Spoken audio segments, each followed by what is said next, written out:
Сәлеметсіздер ме, құрметті тыңдаушылар? Біздің бүгінгі дәрісіміздің тақырыбы Абай шығармашылығындағы мәдениет ұғымы деп аталады. Енді Абайдың адамға қатысты дүниенің аса қажетті дүниелерінің қай-қайсысы да ерекше бір тереңдікпен толғанатынын білесіздер. Бүгінгі мәдениет ұғымы да Абай өлеңдерінде мүлде тың жаңа қырынан көрініп жатыр. Сондықтан бүгінгі біздің сабағымыздың өзегіне Абайдың «Жігіттер бірге жүрсең басын қосып» деген өлеңін алып отырмыз.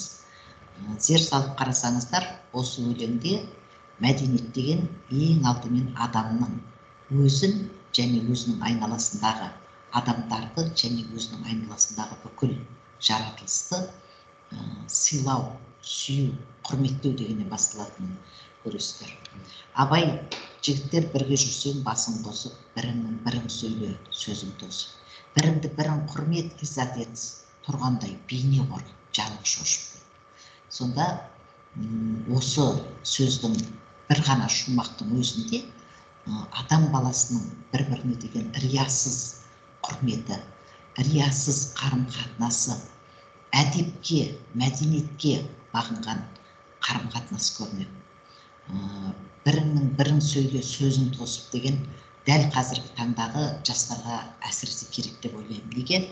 Өйткені айналаңызға қарасаңыз, тыңдайтын құлақ та осы, сөйлейтін сөз де жүйесіз болып барады. Неге? Өйткені адамдар бірін-бірі тыңдағаннан гөрі өзін тыңдатқанға үйір. Ал бірін-бірі тыңдау деген Абайдың айтуында ол ең мәдениеттің төресі екен. Сондықтан да біріңді бірің құрмет ғиззат ет, тұрғандай бейне қорып, жаның шошып. Қазақтың да керемет мақалы бар ғой: бір-біріңді жаттай сыйла, жат жанына түңілсін дейді. Міне соны Абай одан да әрі тереңдетіп, одан да әрі кеңейтіп, осылай бізге ашып беріп тұр.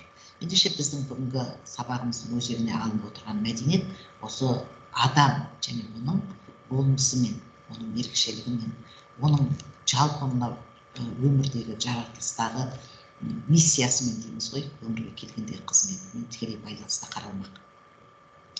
Енді ол үшін адам, яғни адамның өзінің өмір белестерінде дамуына қарай психологияда оны үшке бөледі.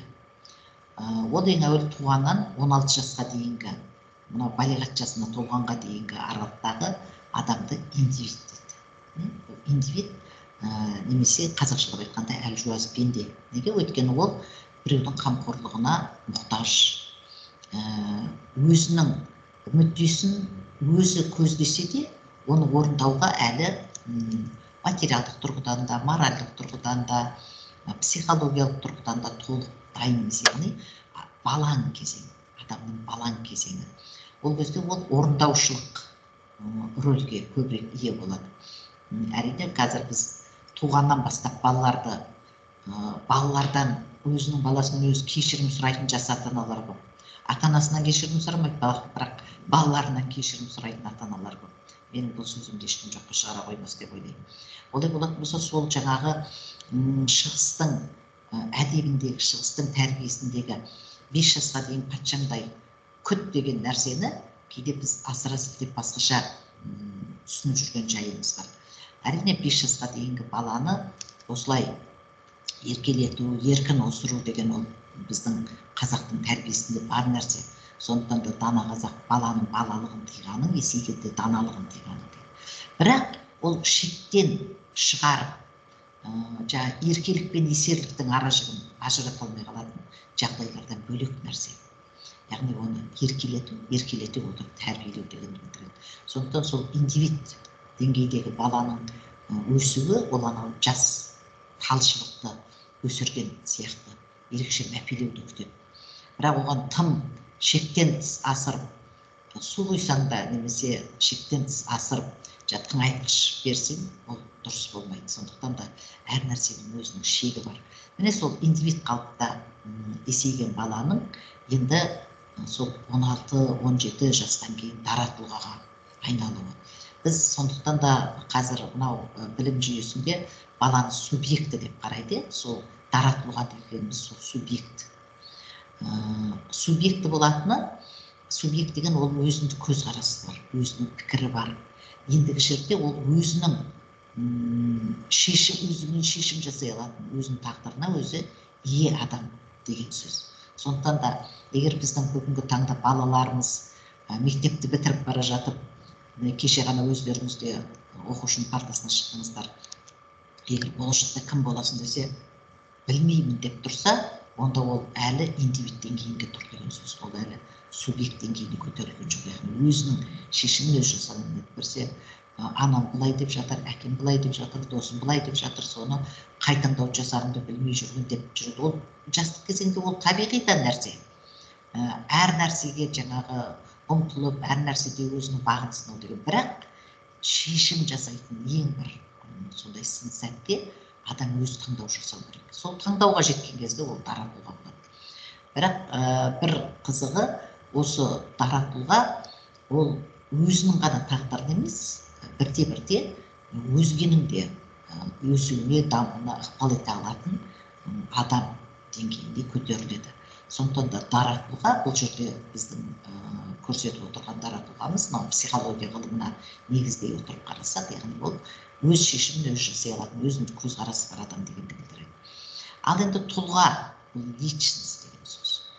Тұлға, кез келген адам тұлға емес. Қандай адам тұлға? Өзінің ұлтының, тіпті одан әрі кеңейте түсек, адамзаттың тағдырында бетбұрыс жасай алатын адамдар. Олар 100 жылда бір туатын, 1000 жылда бір туатын адамдар. Ал енді жаратушы қазаққа өткен ғасырдың 20-шы жылдарында, өткен ғасырдың басында сол жеке тұлғаларды шоғырымен берген екен. Олар алаш арыстары, ұлы Әлихан Бөкейхан бастаған, ұлы ұлт ұстазы Ахмет Байтұрсынұлы, Міржақып Дулатұлы, Қаныш Сәтбаев, Мұхтар Әуезов сынды кәдімгі қадау тұлғалар. Сол 100 жылдықта бір туатын тұлғалардың шоғырын әкелгені, мен ойлаймын, сол қазақтың ең бір сын сәтте маңдайына біткен бақыттар деп. Қазақтар оларды біздің үлкен ғалым ағаларымыз ондай тұлғаларды тәңір құт деп атап жүр. Яғни тәңірдің сол халықтың, жұрттың құты етіп берген тұлғалар деген. Сол тұлғалар личность деп санаймыз. Сондықтан да егер біз қазір өмірде субъекті деңгейінде жүрсек, оның өзі де жай емес екен. Неге? Өйткені кез келген адам әуелі әлеуметтік тұлға. Әлеуметтік тұлға дейтініміз адам қоғамсыз өмір сүре алмайды, әлеуметтің ортасында жүріп өмір сүреді. Ендеше ол әлеуметтік тұлға деген интегративті жүйе. Яғни ол ұйысқан тұтастық, қабілеттер мен қасиеттердің тұтастығы. Ол үшін немен өлшенеді деген кезде, оның өлшемдері қандай дегенде, сол адамның саналылығы, білімділігі, еркіндігі, ой еркіндігі, сөз еркіндігі деген. Сосын әрине бүгінгі пән тақырыбымен, дәріс тақырыбымен байланыстырып айтсақ, оның мәдени өресі. Енді мәдениет деген жалпы адамзат ұғымында түсінігінде қандай мағынаға ие. Соның ішінде сол әлемдік мәдениетті құрайтын қазақ философиясында ол қалай көрініс тапқан. Мәдениет сонау антикалық дәуірдің философтарының айтуынша, ол культура деген сөз ғой, сол топырақты өңдеу деген сөзден шыққан екен. Топырақты өңдеу. Яғни бұл арғы өзі сөздің этимологиясы солай болғанмен, бұл енді адамды да сол өңдеу, адамға арнайы білім беріп, арнайы әдет заңдылықтарына үйретіп отырып, деңгейге көтеру деген сөз ғой, мәдени деңгейін көтеру деген сөз. Сондықтан олардың айтуында бұл культура, яғни мәдениет деген адамды тұлға деңгейіне көтеретін құрал дейді. Бұл жердегі тұлға ол жаңағы біз сөзіміздің алдында айтқан личность емес, субъект деген мағынада түсінгендеріңіз абзал деп ойлаймын. Ал енді араб философтардың айтуында маданият деген бұл қалалық дегенді білдіреді екен. Яғни нақты бір ортадағы этикалық жүйе. Қарасаңыздар, адам таң қалады. Сонда мәдениет деген тек қалалық адамдарға тән деген бір ұғым туатын сияқты осы жерде. Өйткені қалада өзі қалыптасқан сол нормалар, этика дейміз ғой, әдеп, сондай дүниелер бар. Сондықтан соны меңгерген адамдар деген деңгейде айтып тұрған сияқты. Ал енді біздің ұлы дала философтарының айтуында бұл мәдениет деген кісілік, адамгершілік қағидаларын берік ұстанатын кісілік. Сондықтан абай сол өзіміздің ұлы даналарымыздың айтқан дүниелерін ары қарай жалғастырған, оның мәнін соншалықты тереңдікпен ашқан таутуған. Енді ең ғажабы, кез келген мәселеде ұлылардың бір ойларындағы үндестік, үйлесім, жаңағы тоғысу, ойлардың, идеялардың тоғысу деген жиі байқалады. Сол тұрғыдан қарайтын болсақ, сол антикалық дәуірдегі философ Аристотельдің айтуында ізгілік мәдениет деген ол адамның әдетке айналдырылған ішкі адамгершілік әлемінің кеңейтілуі дейді. Сонда мәдениет деген бір ортада сақталатын, ал екінші ортада оны сақтау міндетті емес деген нәрсе емес екен. Мәдениет деген әдетке айналдырылған ішкі адамгершілік кемелділігі дейді. Олай болатын болса, әдетке айналдырылған деген кез келген уақытта сол жаңағы адамның өзінің болмысы мен табиғатымен бірге өрбіп жатқан, бірге көрінетін қасиет қабілеттер деген сөз ғой. Ал мына екінші бір сөзіне мән беріңіздерші. Ол, яғни мәдениет бақытқа бастайды.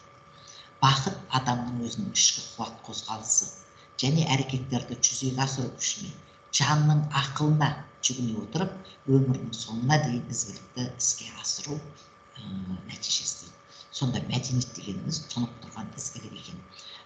Сабақтың өзегін алынған Абайдың біріңді бірің құрмет, ғиззат етсін, тұрғандай бейне қорқып, жаным шошып деген сөздің мәнісі міне. Осы жерде одан сайын тереңдік ашылып жатыр.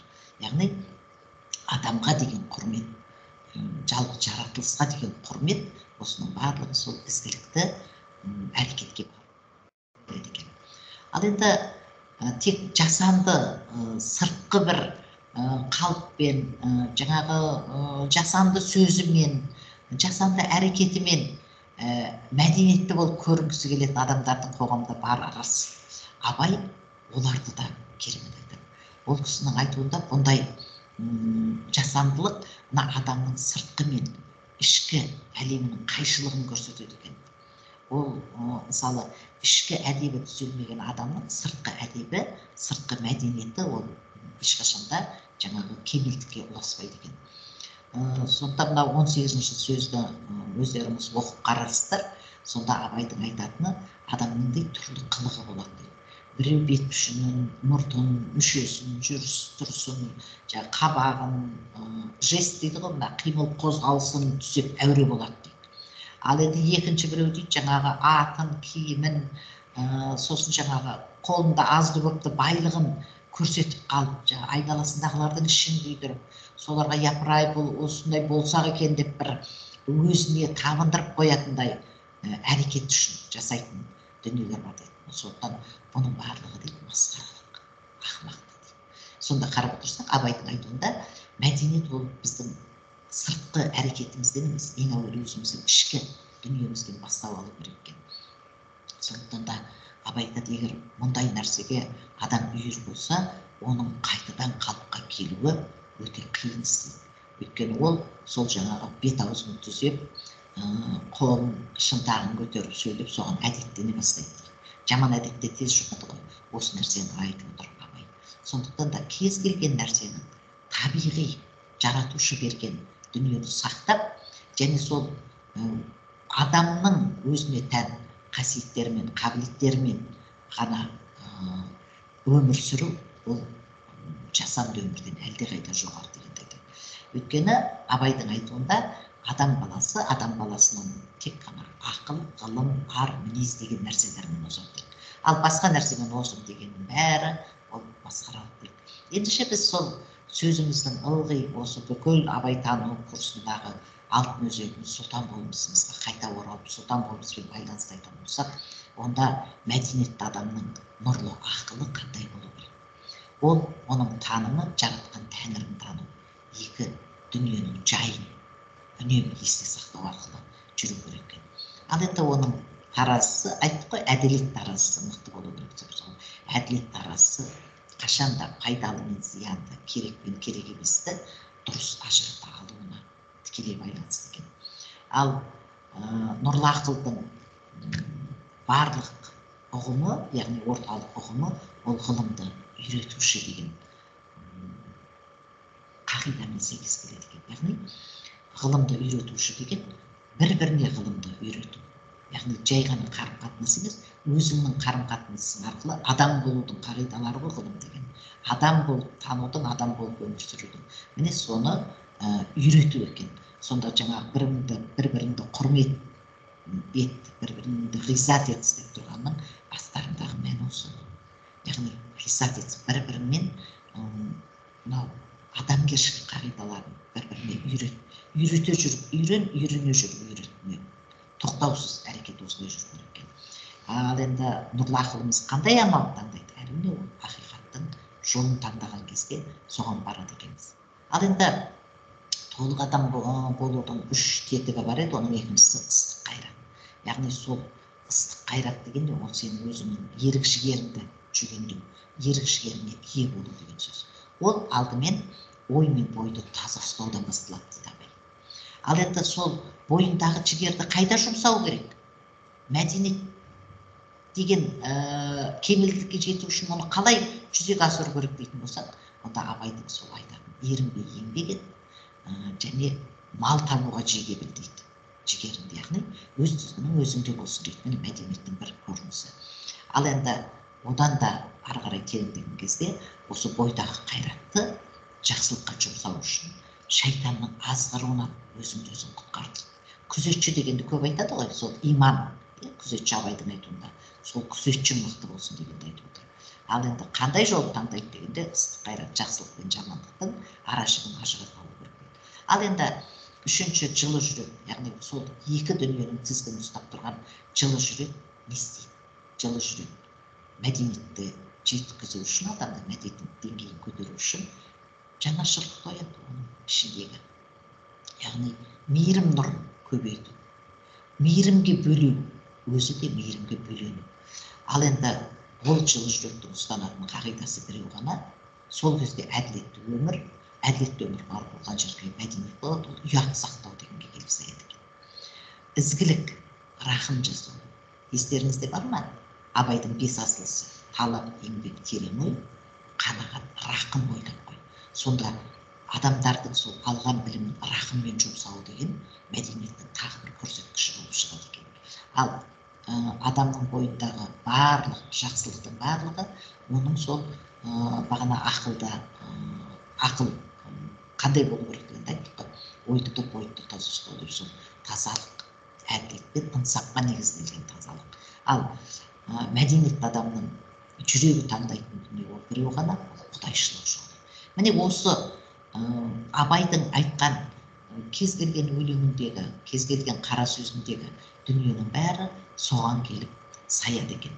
Сондықтан да адамның өзінің қадір қасиетін кетірмей, өзінің ортасында дұрыс өмір сүруі оның ең бірінші кезекте адамдармен қарым-қатынасынан көрінеді екен. Адамдармен қарым-қатынас арқылы оның басқа қатынас әлемі кеңейеді екен. Сондықтан да өзі еңбек етпей, өзі жаңағы басқалармен ешқандай айырмасы жоқ мынау жаратылысында. Бірақ басқалардың жасағанына ілесе алмай, немесе оны жаңа жолың болмады деп әлдебіреулерді кінәлау деген нәрсенің барлығын абай мәдениет деген нәрсені өлшеп айтады. Сондықтан да біздің дәрісіміз осы абай шығармашылығындағы мәдениеттің негізгі арналарын, негізгі бағыттарын көрсетуге арналды. Бұдан кейін де біз бұл мәселе жөнінде ары қарай сөйлесетін боламыз. Назарларыңызға